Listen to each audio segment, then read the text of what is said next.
Shabbat Shalom. Both of my daughters, who became bat mitzvah 3 years apart, had this week's Torah portion, Parashat Bamidbar, the first in the book of Numbers. They were equally dismayed. To them, it felt repetitive and boring, just a long list of names and a longer list of numbers.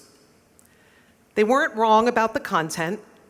God instructs Moses to conduct a census of the Israelite men eligible for military service. What follows is a detailed record of each tribal leader and a tally of the population, 603,550 in total. Names and numbers, not the most engaging piece of text, but clearly important enough for the Torah to include, and important enough to include not only here, at the beginning of the book of Numbers, 2 years into the people's wanderings, but again at the end of the book, in their 40th year, as they stand on the precipice of entering the land of Israel. How our sages interpret these meticulous tabulations to reflect God's love and concern for us. The commentator Rashi describes God as constantly counting the Israelite community, comparing God to a shepherd, counting every sheep of the flock again and again.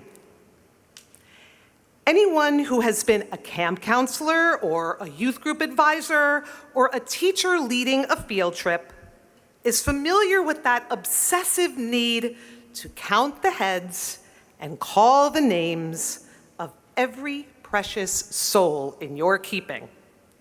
After they get on the bus, when they stop for lunch, when they get back on the bus, again and again. Suddenly, this dry portion is transformed into a tender devotion to every individual. But what my daughters also caught, even at the age of 13, is that the census is not complete. Only those men who are the age of service in the military are counted, as well as the men of the Levite tribe who are not eligible for battle. We notice when we are excluded. And no matter what reasons are given to justify or explain why women, children, elderly, and non-Israelites were not included in the official counting of the community, being rendered invisible leaves lasting impact, even now, through countless generations. Exclusion also reflects something about the perspective of those doing the counting, and, conducted on a larger scale, it can reveal systemic inequities within a society. The overall results of the 2020 United States Census, for example, were remarkably accurate, given challenges posed by the pandemic. But Hispanic, Black, and Native Americans were significantly undercounted. Advocacy groups called these errors a tragedy and a 5-alarm fire, affecting their populations practically, politically, and economically for the next decade. And these consequences will have physical, emotional, and I would argue spiritual ramifications for decades to come. Communal data matters. Whether it's the number of people who need vaccines during a pandemic, the names of people invited to a holiday gathering, the percentage of a religious minority within the world population. But Judaism makes clear that while we record people for the very purpose of honoring and celebrating and savoring and elevating life, we run the risk of turning people into statistics and losing sight of their humanity. Our people, who less than a century ago were branded with numbers in captivity, lived and died this truth. Just last week, Israeli rocket fire killed 9 of 10 children in one Gazan family, with 7 deaths confirmed and 2 unaccounted for because the children's bodies most certainly still lay under rubble. As this tragic news circulated, people's humanity devolved. Comments and posts became so ugly. Someone I know doubted the information because how could their mother, Dr. Ala al-Najir, really be a doctor if she had so many children? This reminded me of a conversation I had with a friend several months ago when the recorded death count of Gazans was around 40,000, about 14,000 fewer than it is now.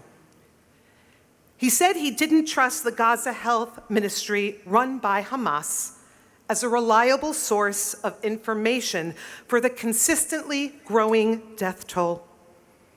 I agreed that the numbers could easily be incorrect. We paused, and then I asked us both, so if we cut that number in half to 20,000, what then? Perhaps this is why the Hebrew Bible, despite having several accounts of census taking, also describes this as a very dangerous process. When King David takes it upon himself without any divine directive to conduct a census, God enacts a punishment in the form of a 3-day plague, taking the lives of 70,000 anonymous innocents while leaving David physically untouched.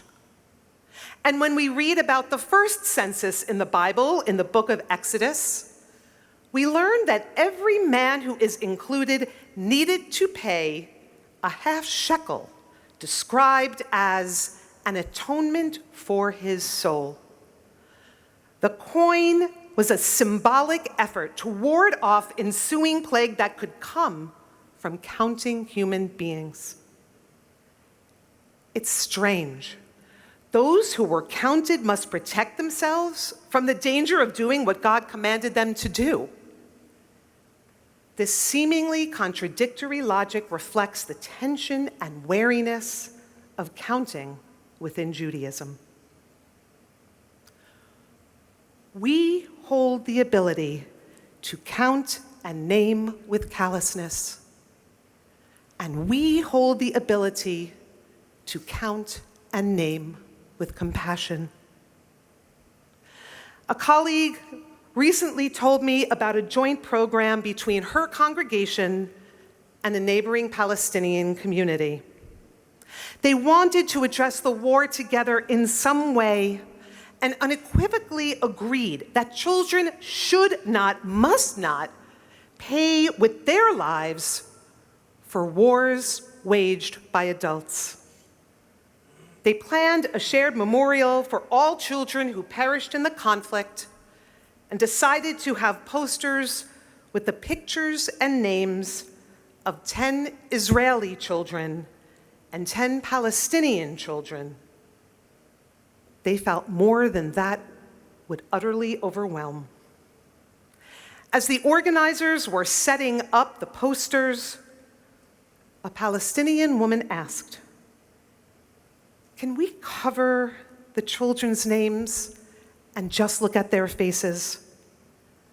I am looking at these posters and I feel my grief swaying more to those who have Arabic names over those who have Hebrew names.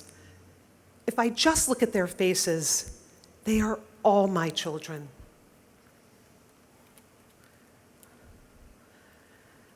I haven't had the opportunity to research this, but I imagine that we are created with a proclivity to care more for family and those familiar to us than for those who are different, especially for those who are other. That tendency, whether it is inborn, conditioned, or a mixture of the two, likely serves as a survival instinct. But as Jewish wisdom teaches, when good instinct runs amok, it can quickly transform into evil instinct.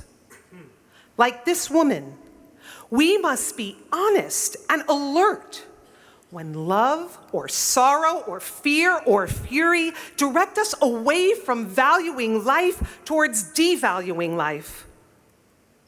We must recognize when that happens and resist. Be firm with ourselves.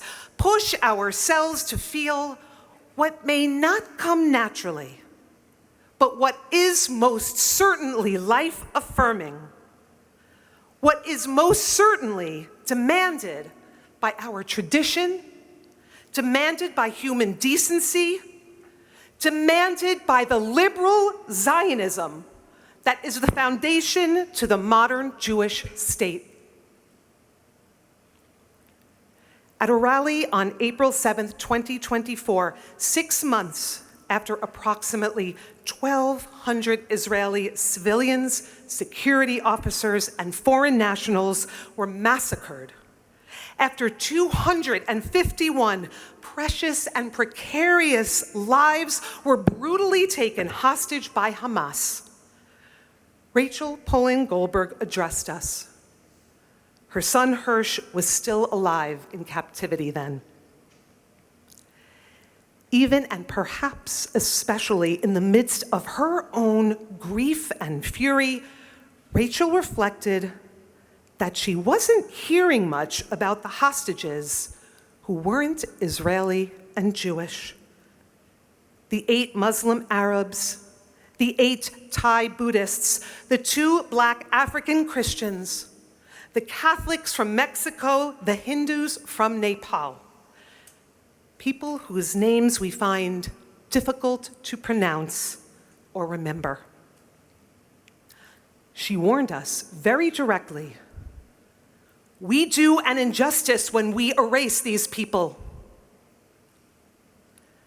Rachel's words echo words of Rabbi Hillel, which we read during this season. B'makom she'ein anashim hishtadel lihiyot ish, roughly translated, where there is no humanity, be a mensch. Guard and preserve your humanity. Rachel modeled what might sound obvious, but what we need to practice. Do not limit compassion. Expand it.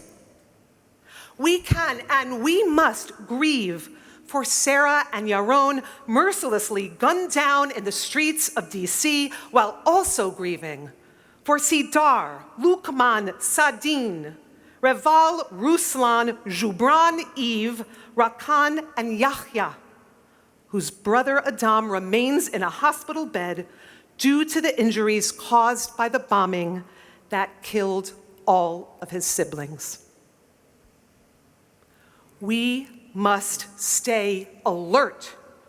We must practice grieving every named individual, as well as the unfathomable loss of life in numbers impossible to comprehend, without comparisons, without justifications. We maintain our own humanity when we maintain theirs. Counting and naming is an awesome, necessary, and dangerous task for the very reason that every human being is created b'tselem Elohim, in God's very image.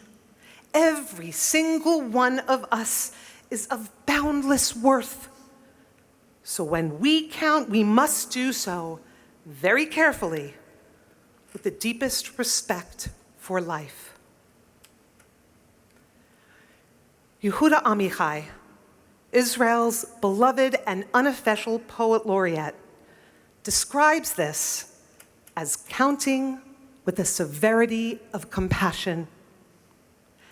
In this poem, which I am about to read, he demands accountability from God to count with a severity of compassion. As I read this poem now, please hear him speaking to us.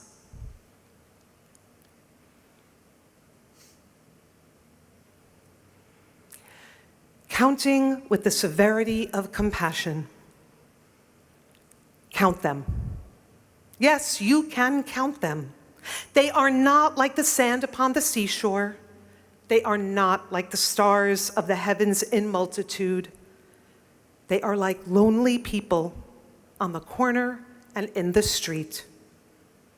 Count them. See them seeing the sky through ruined houses. Find a way out of the stones and come back. What will you come back to? Count them. For they do their time in dreams and they walk around outside and their hopes unbandaged are gaping and they will die of them. Count them. Too soon have they learned to read the terrible handwriting on the wall, to read and write upon other walls, and the feast goes on in silence. Count them. Be present, for they have already used up all the blood, and there's still not enough, as in a dangerous operation where one is exhausted and beaten down like 10,000. For who is judge and what is judgment?